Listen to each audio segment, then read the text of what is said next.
guys, I'm Jennifer Mata-McMahon. Welcome back to another life chat or about me series video. So today we're going to talk about having kids, or in my case, about not having kids. So I am in my 40s. I am 45 years old, and the way I look at having or not having kids now is much different than how I looked at it in my 30s or in my 20s. And I wanted to talk about this because I think that people find it odd that being an early childhood educator and having dedicated my life to working with kids, studying kids, and training others to best work with children, that I don't have them. It's kind of a paradoxy there. But the thing is, I always had a set image of how I wanted to have kids. So I wanted to have kids within a marriage, within a constituted family, with a partner, with someone else. I did not want to be a single parent. I did not want to have a kid on my own. And what ended up happening, even though I had very long-term relationships in my 20s and in my 30s, I didn't get married until I was 42. So, and at that age, the way I looked at having children changed. So if I had gotten married in my 20s, I would have definitely had kids, and I would have definitely had more than one, given, it was up to me, because you set out your life wanting to do things a certain way, and you know how it is. We make plans and God laughs, right? So if I had gotten married in my 20s, I probably would have had kids and would have had several kids. If I had gotten married in my 30s, I probably would have had kids.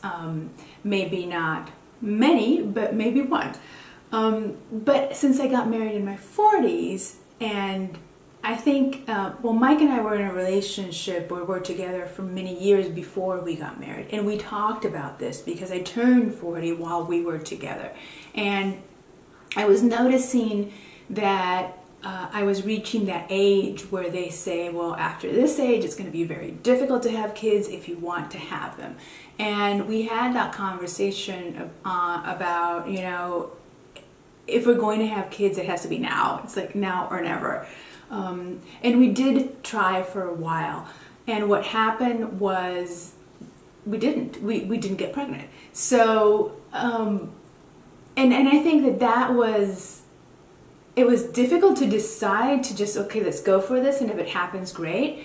But the flip side to that is that at that age where we were when we started trying for kids, we were also in that position of, well, if it doesn't happen, kind of great too. Because at that point, we were in a place in our lives where, and let me just talk about me, because I think Mike has a different version of his relationship with having kids. I don't think he ever wanted to have kids in his 30s or in his 20s, although I think he would be a fantastic dad. I don't think that he wanted to go that route, and for whatever reasons, we're not going to get into that, but I did. I wanted to have kids in my 20s. I wanted to have kids in my 30s. And it wasn't until I got to my late 30s where I got to that point where we said, okay, it's now or never, let's try, that I started thinking about how much my life would change and if I was willing to change my life for a child. And I think that I remember speaking to my mom about having kids in my 30s and saying, well, I think the reason I don't have kids is because I'm so selfish. I'm all so self-centered and I'm all about me. And I think that that's why I can't have kids, because to have kids, it has to be all about the kid. And you have to reorganize your priorities so that your child is your top priority. And I lived on my own. I was in New York living it up and living the single life and loving it, and not necessarily willing to rearrange my life in that way. When I came to Chicago, I was not a student, not a graduate student anymore, and I was working full time, and I was still living my life on my own and enjoying my single life very much. And I met Mike really quickly as I moved to Chicago, and we started this long-term relationship. And I started thinking, well, you know, we have this relationship, we know where it's going, and let's rethink this kid scenario, right? And what happened was, we would have to, or I'm just going to talk about myself, I would have to rearrange my life so much and change my priorities so much that I don't know if I was willing to do that. Regardless, we did try. We were open to the fact that if kids came, great. Knowing that our lives would completely change. Our schedule, our routines, our time for sleep. I love sleep. And just everything, your financial priorities, what you invest your money in or what you save for, or the ability to upgrade things or not. That's going to change when you have kids. And I knew that. And I've always, because I've worked with kids and studied them and trained others to work with kids for all of my adult life, I know and I take the responsibility of caring for a child very seriously. And it's not just, oh, well, a kid can take care of themselves, or a kid will grow up fine no matter what you do. No, I know how much adults and parents can mess up children. And I didn't want to come to that responsibility lightly. So I really thought about it and knew that it would completely change my life. And still I was open because it was that now or never period. After I turned 40 and into my early 40s, my body completely changed. Hormonally, there was this up and down, this just, and I'm still struggling with that. So I went into perimenopausal state, which means that you're slowly transitioning into menopause, and you have a lot of the menopausal symptoms, but you're not fully menopausal. So to be menopausal, you have to have 1 year continuously without your period, 12 months straight, and then you can be considered menopausal. And I wasn't having that. I was just having irregular periods. That it would come a month and then 2 or 3 months without it, and then it would come again, and so on. And when I have it 1 month and not the next, and it was very tricky because we didn't know when it wasn't coming. We didn't know, well, maybe you're pregnant, which emotionally was a bit of a roller coaster ride, because as I wasn't ready to turn my life upside down for a child and give up all of my perks of being a childless couple, we were also open to the idea of it happening. So every month when the possibility could be there, there was this up and down emotional ride happening there, at least for me. And I think, I don't know for Mike, but I think that he noticed it in me, in what was happening with me emotionally. And until it came to a point where I talked to my doctor, and when I was 42, 43, I realized, no, I'm fully perimenopausal. So the egg count was inexistent. The estrogen level was low or inexistent, which meant that I was menopausal. And it was rare because at 42 you don't expect a woman to be going through menopause. So it was like it was considered an early menopause stage. And still I hadn't gone through the whole year without a period. But I was put on hormones, a hormone supplement, estrogen, and which I researched, and if you don't know, Menopause Barbie or Menopause Taylor, I think she's called now, awesome YouTube channel to learn everything you will ever want to know about menopause. And she educated me on the matter, and I did resolve to go on estrogen, and I am still on estrogen now, which has balanced very much my hormone fluctuation.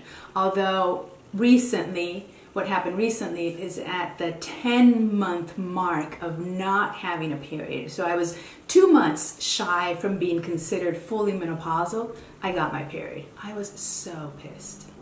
You know, you have no idea of how upset I was, because I wanted it to be over. I wanted it to be considered, okay, menopausal, done and done. We don't have to deal with this again. And I had already mourned and gone through the process of, okay, we're not having kids.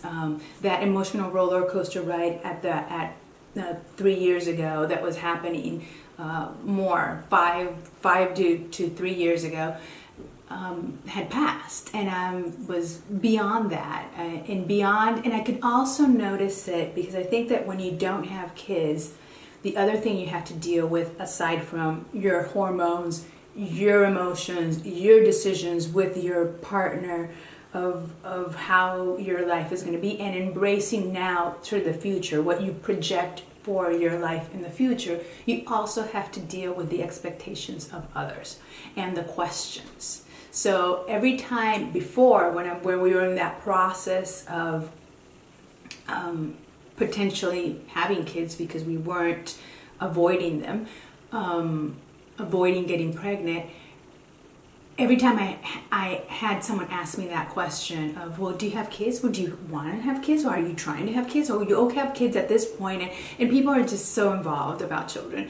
And I don't fault them for it. I think it's a natural thing to be curious about it, and it's just society, what we live in right now in terms of what a family is considered to be and how it's constituted. And it's, you know, people get all high and mighty of, oh, that's not their business. Why are they so nosy? People ask these questions and so imprudent, and that's true as well, but I didn't see it that way. I saw it more of, this is something I'm going through, and that question maybe is going to make me react in a certain way, but not necessarily, oh, this person is just so impertinent. Why are they, you know, asking me this question when I don't want to hear it. But it did sort of sting a little bit, because I had to think about, what am I going to respond? And I found, this could be a little cruel, but I found the easiest response is, I can't have kids. And that would shut them up, because it was true. It was true, not because I was infertile, but because I was going through perimenopause, and if you're menopausal, well, you can't have kids. Biologically, organically, you can't, right? So it's true. I can't have kids. Not that once upon a time I couldn't. I probably could. I just wasn't trying for them. And now I've reached the point where I can't. It's biologically I can't. But when we were in that window of trying and not knowing if it would happen or not, I think I was very much sensitive to the whole issue and to the whole questions from others. Whereas in my 20s and in my 30s, I think my response was, I'm not there yet. I do want to have kids, but I don't have the infrastructure for it, right? I don't have the relationship, the partner, the marriage, the family structure for it. I'm living my single life, and I'm not going to have a kid on my own. So that's another thing, and I think that to each their own, right? So there are women that want to have kids no matter what, and will go through artificial insemination, will go through selecting a donor and having a kid on their own. And that's brave from my perspective. I was not going to do that. That was not going to be something that would have worked for me. I did not want to have a kid on my own. I did not want to go through artificial insemination. As a student, I didn't have the budget for it either, so I couldn't. And then after the fact, what was I going to do with the child? In my mind, there's always someone that has to work to make the money to pay the bills, right? So what was the child going to do? Take care of himself while I worked? Or was all my money going to go toward a nanny or daycare while I was at work for the child to be taken care of? Because I couldn't stay home and take care of the child and also work and make money because of the line of work I'm in. It was outside my house. So it was interesting to me to see how others went about it. And right now I always say, well, I don't have kids and I'm not going to have kids because at this point I can't anymore. Biologically, organically, I can't anymore. And I waited until I was married to even try to have kids. Or before I was married, when I was in a very committed relationship and I knew that I was going to marry this person, to even try to have kids. And that's not the case for everybody. That doesn't mean that if I really wanted a child, I couldn't have had a child on my own. And that doesn't mean that another person is not going to make a different decision. And that's great. That, again, to each their own. And I think that for me, it's been incredible. I still think about, will I regret this? Because this is what people would say. Oh, do you want to have kids? I said, well, yeah, maybe not. Oh no, you have to have kids. You'll regret it if you don't. And I don't know that I will, because you see, I love children. I've dedicated my entire life to studying children, working for children, and it's all about the children. Even though I work with adults more so now than with children directly, it's all about what can we do to improve the experiences and just the life of children. And it's not because I don't like them, but it's the fact that I love children doesn't mean I need to have one of my own. And I think that is true for a lot of things, and we don't see children that way. So people see children as an extension of themselves, as a limb. It's part of them. It reflects who they are, it reflects their values, it reflects the way they approach life, and a child represents that to the world. It represents them to the world, right? I don't see children that way. A child is an independent individual human being that has rights, that has their own mind, that can have their own values, their own ways of looking at the world, very different from those of their parents. And I don't need to have a child to be able to care for children, to work in pro of children, to make life better and the world better for the children that come into the world. I think the world is overpopulated as it is. And I think that we don't think about, we adults don't think about having children in a very responsible way. And I know people have children for many reasons and in many different circumstances. So it's not the same, say, a teenager that, got pregnant by accident and had the child and now is raising this child, versus a 33-year-old that got married and with a partner decided to have a child within a family. Those are two very different situations, but the reality of the matter is that there's still a child there, and a child that needs to be cared for, a child that needs to be educated, a child that needs to be nurtured, and a child that needs to have his or her needs met. And the adults, I think, in the world take on that responsibility to different degrees. And in my perspective, it is a huge responsibility, and people need to take it on that way. So from my view, my position as a childless person, I can still be responsible for children in the capacity that I am. Educating others that are going to be working with them, educating parents to become better parents, and just doing things, research and promoting developmentally appropriate practices for children and things that are appropriate for them. And I think that in that capacity, I contribute to make the world a better place for the children that we're all bringing up.